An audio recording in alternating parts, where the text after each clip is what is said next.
Hey, it's Drybear. And today I'd like to share with you 7 mistakes you might be making right now in Baldur's Gate 3 that are drastically changing your experience through the game. But first, you should come hang out with me on my live stream. I'm live every single day on twitch.tv/Drybear. If you don't come hang out with me in the community, the next time you're putting on your socks, your toenail's gonna get caught on the way in, which actually doesn't hurt. It just feels really weird. Now, as someone who is on their 3rd playthrough, full playthrough of the game, I can tell you that I have made every single one of these mistakes.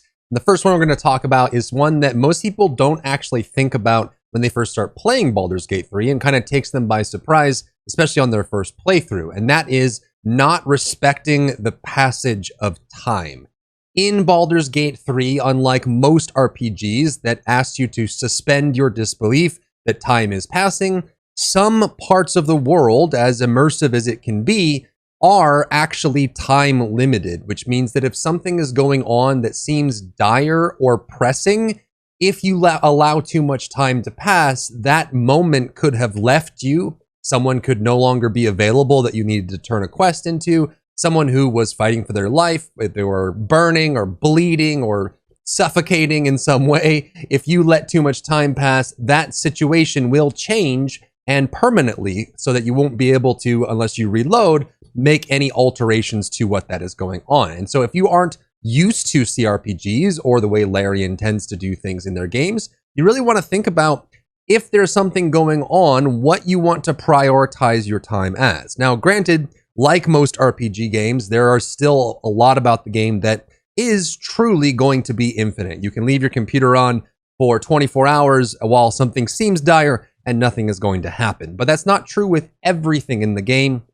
Like I mentioned, without giving any spoilers, we're showing footage of Act 1 here on my 3rd playthrough to avoid spoilers for everybody. But if you find someone who is in a very risky situation, their life is in danger, you have X amount of time to deal with that before something happens, something changes, or something moves on, whether you like it or not. And you can obviously just reload and go back to an earlier save if you want to undo it, but you want to think about that as well. And this goes for situations in the quest lines, but also with your story and your companions as well. There are only so many things that you can prioritize in each playthrough. And if you spend time doing other things, you will miss out on opportunities.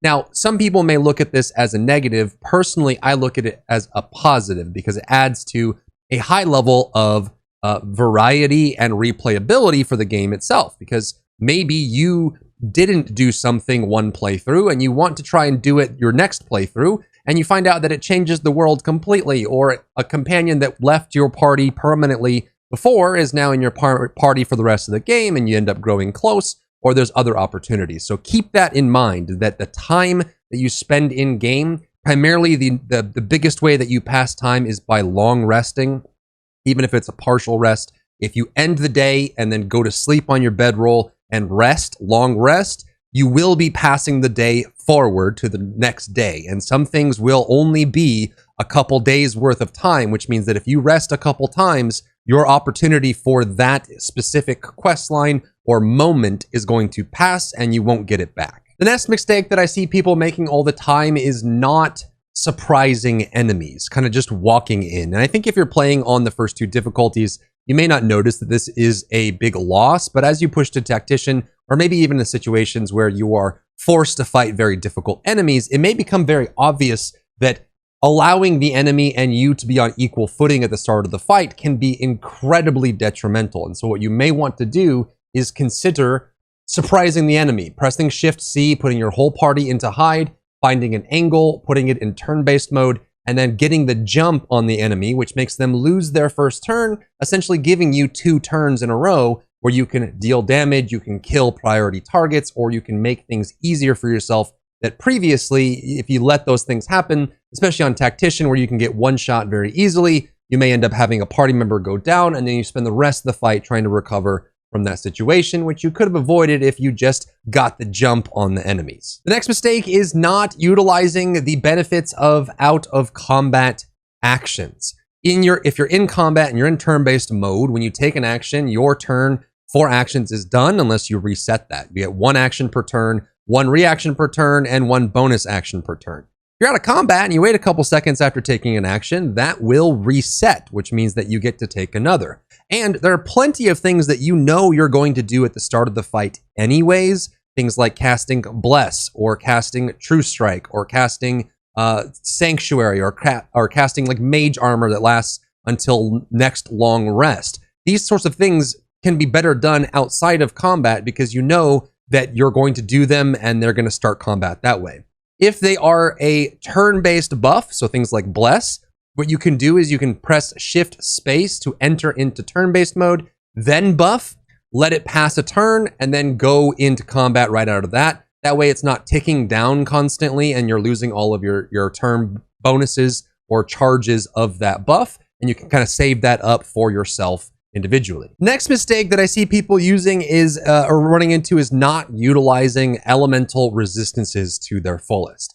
Every enemy, every character, every unit in the game has resistances, no resistances, strengths, weaknesses, that sort of thing. So what you can do is you can take that to its advantage. So if you see that an enemy is weak to force, or weak to thunder, or weak to fire, you can use that to punish them through various different means. Not only can characters use the spells that have those elements attached to them, you can also have characters that aren't even spellcasters cast a scroll for a specific thing. Say they're weak to thunder and you have a scroll of shatter. You can use that to deal damage rather than hitting them with a weapon. You can also do things like dipping your weapon into different surfaces. If there's acid or poison laying next to you, you can use the dip action to coat your weapon in that element and then use it to hit the target. You can also do things like put a candle on the ground and then you can dip your weapon into the candle. A candle is a very lightweight item you can keep in your inventory. You can place it down on the ground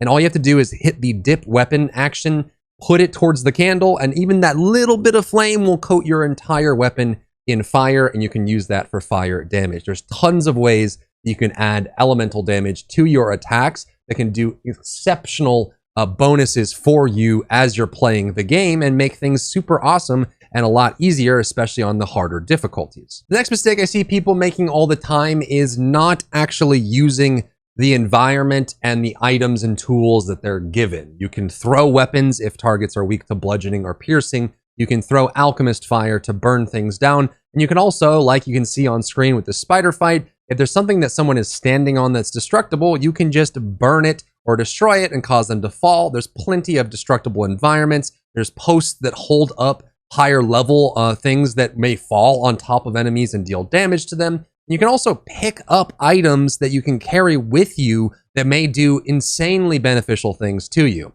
If you have a strength-based character, you can pick up the smoke powder barrels, oil barrels, wine barrels, and carry those with you. And then you can put them down on the ground and detonate them to deal tons of extra damage to the target as they blow up from that. You can also do crazy things with setting up boxes to block doorways and making people go around, or trying to get them in the right spot when they group all up and then cause extra damage to them when they are standing in the right spot. You can have summons, like you can summon like a rock, the fire elemental, the little rock boulder. I've used that to block doorways in areas that are very, set up with a modern layout with doors, and they'll have to kill the rock to get in. They can't jump over. It's too big. It's in their way, and that it can buy a lot of time for you to split the fight up and do really awesome things with that. And almost everything in the game can be picked up and put in your inventory. Some things are very heavy, but you can pick things up. A great example of this is if you're a necromancer,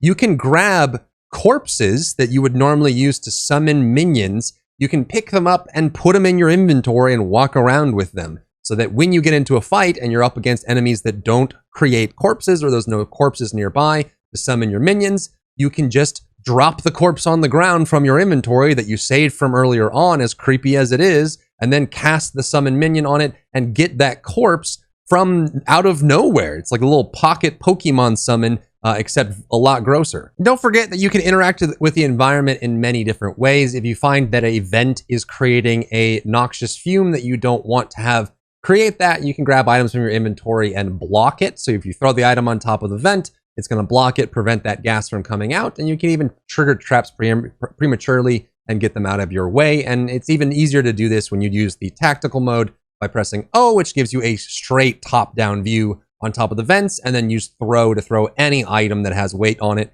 on top of the vent to close it off. So things like that you can use are really cool. The next mistake that I see people making all the time is that they don't utilize space very efficiently or very effectively. The number one thing that I see a lot of people doing is not really measuring out how far away the enemies are. An easy way to get an advantage on a large group of enemies, which you will run into often in Baldur's Gate 3, is to make them use their turn to get close to you. So if you start about a dash length and a half away from each other, where you're outside of ranged distance, like bows and spells, and obviously you would need to do a full dash if your average movement speed to get close enough to melee the target.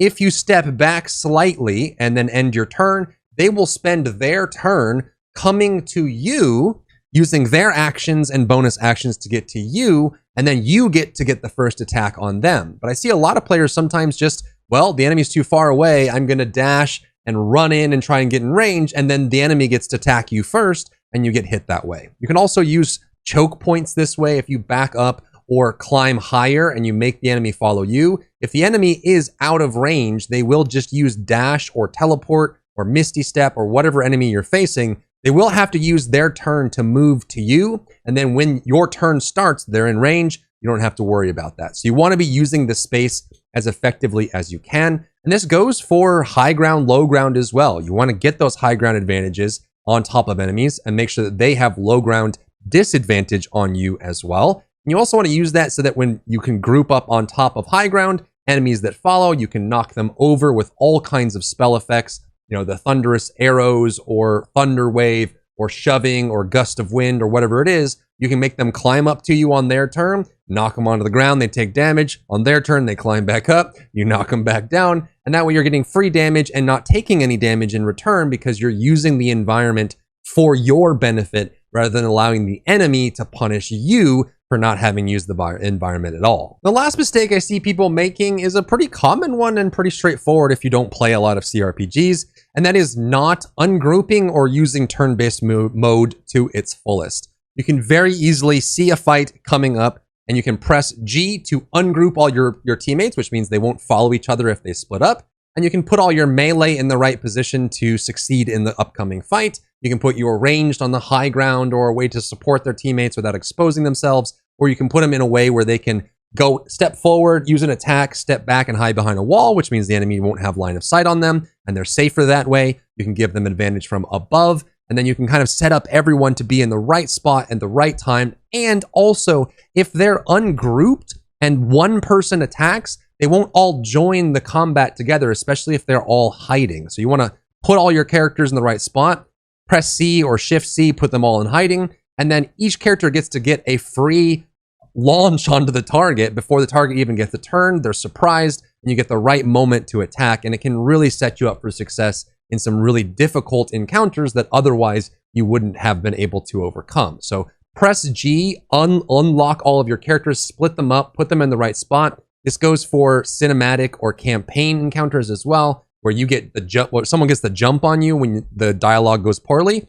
If you know it's coming on your second playthrough, or maybe you reloaded and you want to try it again, you get to spread your teammates out to spots that are in the right area and then start the dialogue, and you can have that advantage when the combat begins. And you can also use turn-based mode to get everyone in the right spot. When you press Shift Space, it goes into turn-based mode and enemies stop moving if it's not their turn. So you can really make sure that you line things up, you don't get spotted in stealth, that sort of thing. So make sure you're using turn-based mode and ungrouping to get the biggest advantage that you can on the enemies that you're facing. And that's what I've got for you today. 7 mistakes that I have made many times myself, and I see people making when I'm watching streams and other things like that for the game itself. So I hope you enjoy. If you found value in the video, leave a like down below, leave a comment for the algorithm to help this video get seen by more people. And of course, I'll see you on my live stream. If you enjoyed yourself today, leave a like down below. You can support me and my work on Patreon and view Patreon exclusive content, link in the description. Thank you so much for tuning in, and I'll see you in the next one.